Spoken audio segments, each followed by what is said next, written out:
Hello everyone, it's Arthur here from Metro Hobbies. Now, for those people who want to look at getting into DCC but you're not so sure what system to use, I'm going to go ahead and cover a system I highly recommend, which is the NCE PowerCab. Okay, so this is the NCE PowerCab starter set.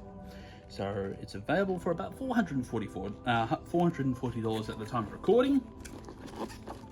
To unpack it, just simply remove the outer sleeve, and you get into the world of DCC. Simply just open that, and there we go. So that's basically what the NCE PowerCab is. It's a great little DCC starter system.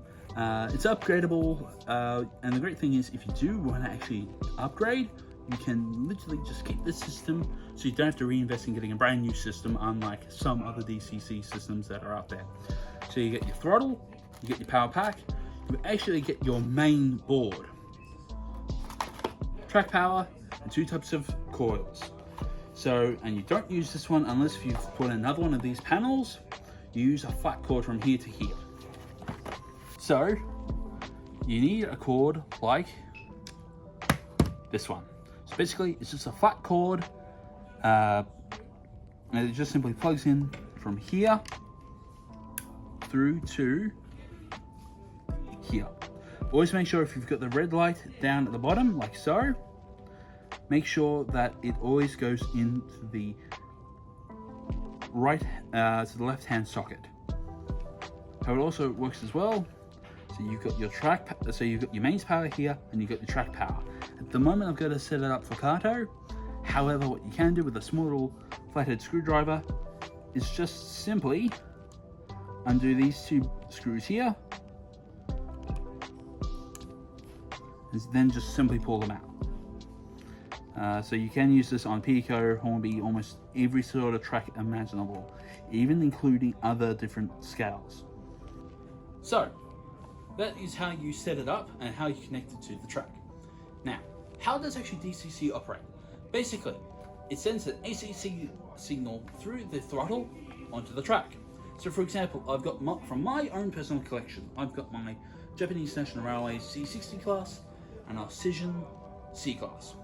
Both of them have actually been set up to their running numbers. So this is 609, this will be 504.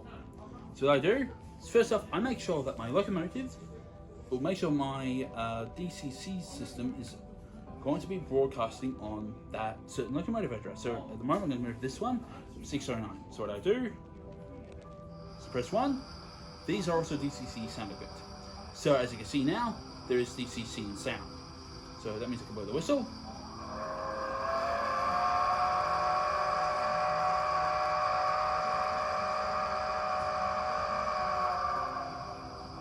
I can go forwards.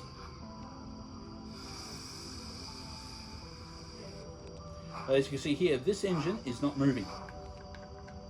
That is one of the joys of DCC. It's sending an AC signal down to the track, and it goes up through the wheels, but before it actually hits the motor, it goes through to a DCC decoder. The decoder listens out to a certain number, and if it's on that certain number, it will then run. So for example, I can have it go in reverse,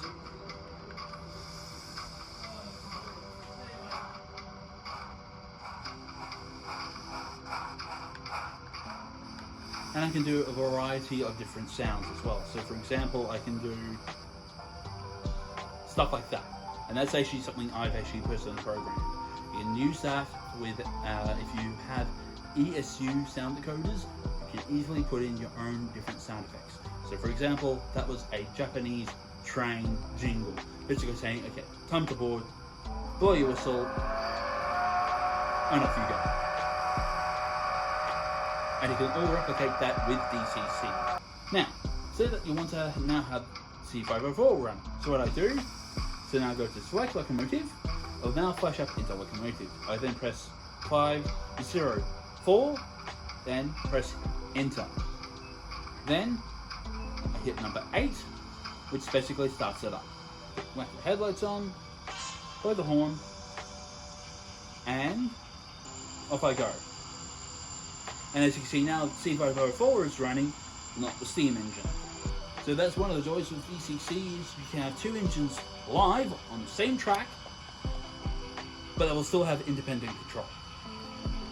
It will also work with N-Scale as well.